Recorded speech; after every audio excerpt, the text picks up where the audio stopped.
Hello YouTube, it's Eray from Eray Tech, and today I will be building a computer. I'm not going to do unboxings of each individual part, but I'm going to go through each one with you. The first and arguably most important part is my motherboard.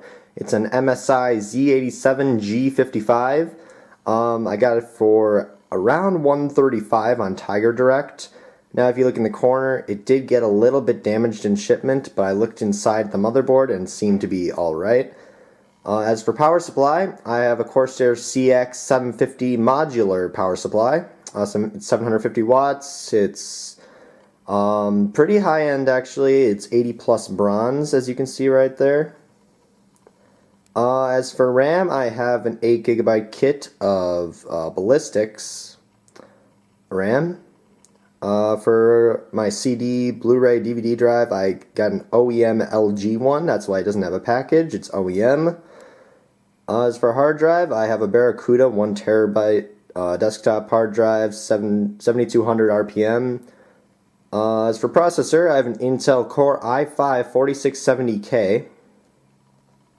For a graphics card, I have an XFX Radeon R9 270. It's not a 270X. A 270 is very similar, just a little bit cheaper to stay in my price range. And as for the case, it is my favorite case that I saw online. I went over to Micro Center in Chicago and bought this. It's the NZXT Phantom case. This thing just looks stunning. It looks like a stormtrooper. On the front you have a door that opens up and you can put in your CD, DVD drives. And then close it, it's like a magnet. You have a few fans here. Actually those aren't fans right there. It's on the other side. The top you have, your ports, power button, and on the right you have fan control. We'll go over this more later in the video, but I think that is actually about it. I will be using a few parts from my old computer, which will be the power supply and the hard drive, and the graphics card actually. But everything else is going to be brand new. The motherboard and the processor and the DVD drive and the case. That's all going to be new. So I hope you guys enjoy my build. I will be going through a few of the steps and I'll be speeding it up as necessary so you don't get bored. I'm trying to keep this video down to being shorter than a lot of other build videos, just to save yourself some time. Just show you what this computer is all about. So let's just get on right into the build, and I will be installing the processor into the motherboard. Alright YouTube, so right here we have our motherboard box, and like I mentioned earlier, there is a little bit of damage to the box, but I examined the motherboard earlier and there didn't seem to be any damage to the motherboard. So we are going to, oh there's my knife that I used earlier, we're going to gently take this out. It's in a static bag to protect it from static. Figuring out how to close that box with one hand.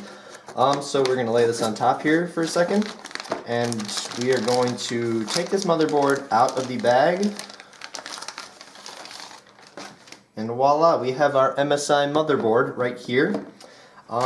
Taking a look at the motherboard, we have our heat sinks here, our CPU socket, our RAM slots, DIMM slots, whatever they call them nowadays.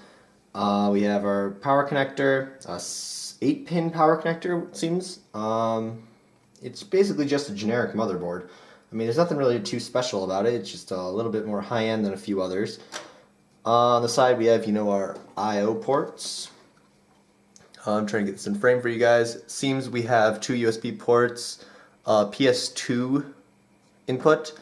I'm not entirely sure what these two things are. VGA, DVI, 2 USB 3 ports, an Ethernet port, an HDMI, 2 more USB 3 ports, and our audio ports. So now let's just set this box to the side for now, and let's unbox our processor. Now yes, I did say I'm not going to be unboxing everything, but I'm only unboxing the most important parts. So we will be unboxing this processor.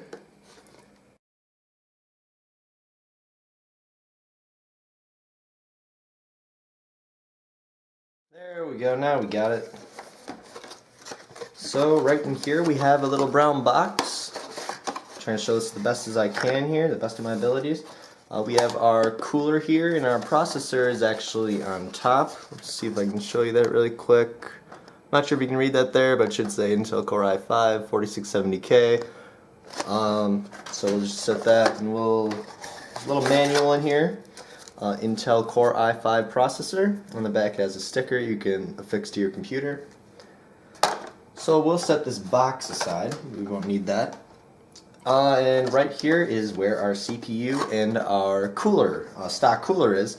Now I'm not going to be installing an aftermarket cooler since I'm sort of still a little bit of a noob at building computers.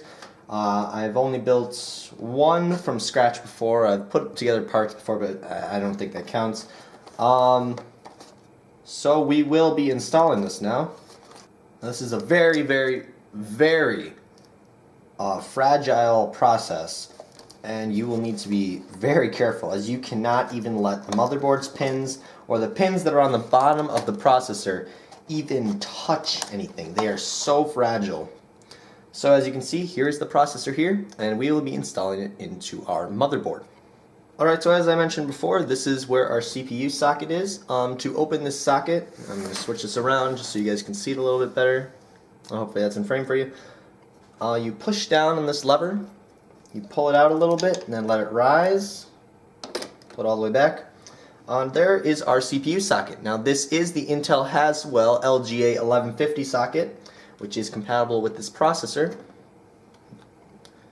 So now I will be taking this processor out, and it is very, very, very important that you only hold this processor by the edges.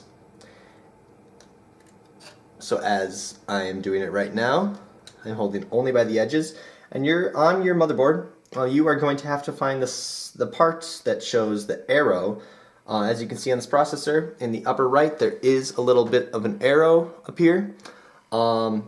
That shows, actually no, that wasn't the arrow, that was a dot. This is the arrow right here that shows which way to align it. So we are going to have to look on our motherboard to see where that arrow is. I'm trying to find it.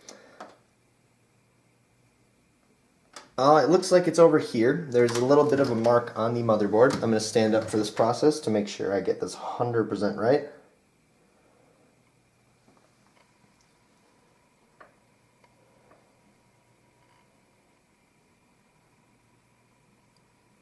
And you are simply going to want to place it. It should not require any force at all. Sorry if you couldn't see that very well. I just had to be very careful so I can't take any risks. So the processor is now installed. Just make sure it's in. Try to make sure that it's not sticking out. And now that the processor is installed into the motherboard, you are going to take this lever. Now this will require force, and when I first built my computer, I thought that I was about to break my motherboard because of how much force this caused. So you have to pull this lever all the way back down, and this part will come off, and your processor is successfully installed.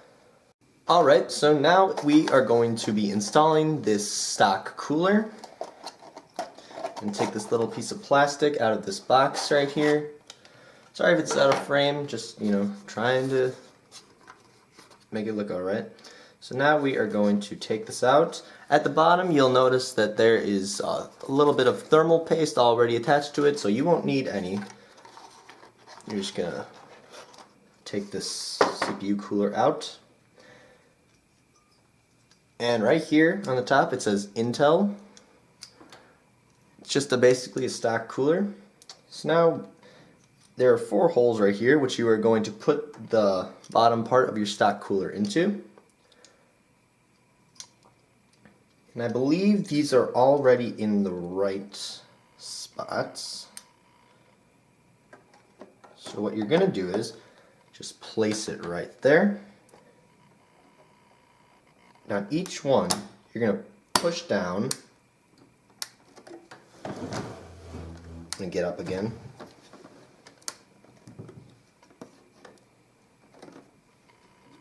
It looks like these two snapped in.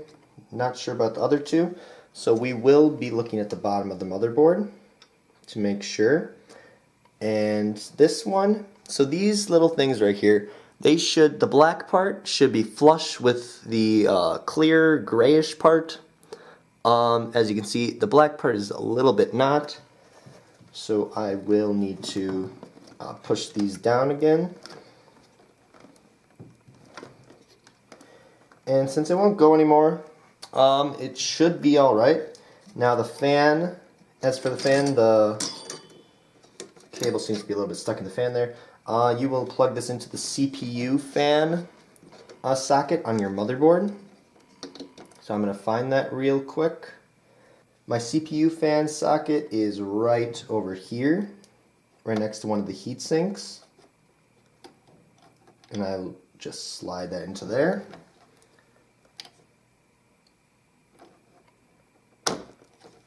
And there we go.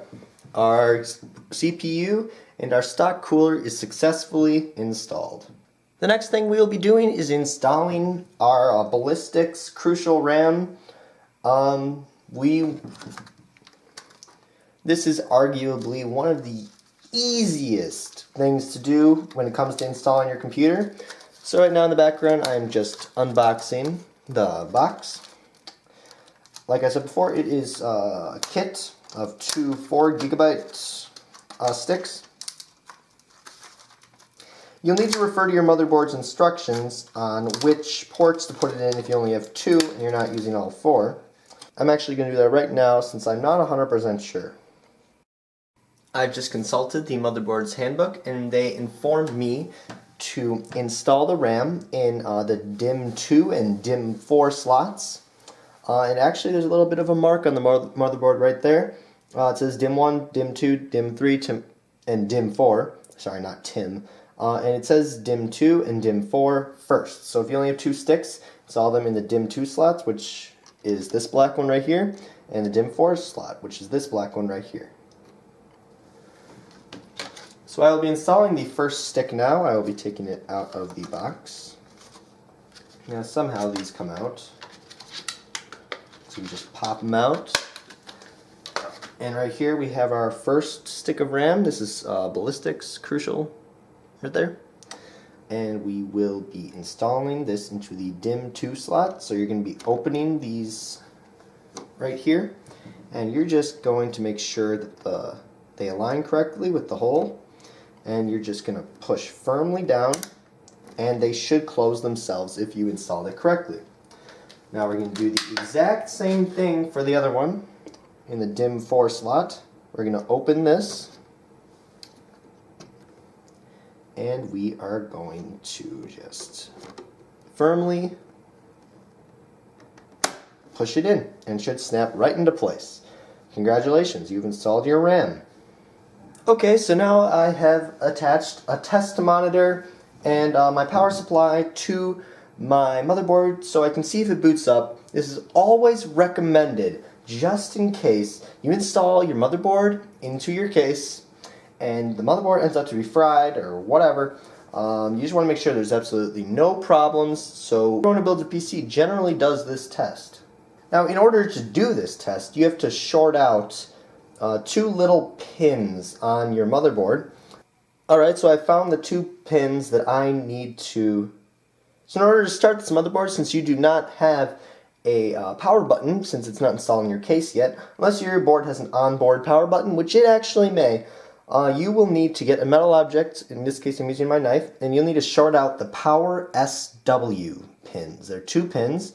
You put your knife on them, and as you can see, the fan is starting to spin, and the computer will be jumping to the BIOS.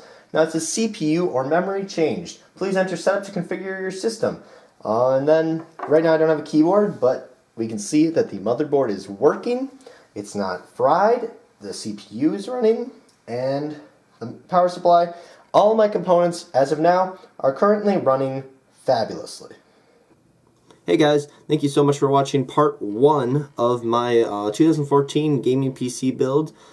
I hope you guys enjoyed it. If you did, please subscribe so you get notified when part 2 comes out. I'm currently only planning to have 2 parts. I might have a 3rd part showing my whole setup later, but I might just do that in a separate video. So I hope you guys enjoyed it. This is Eray from Eray Tech. See you guys in part 2.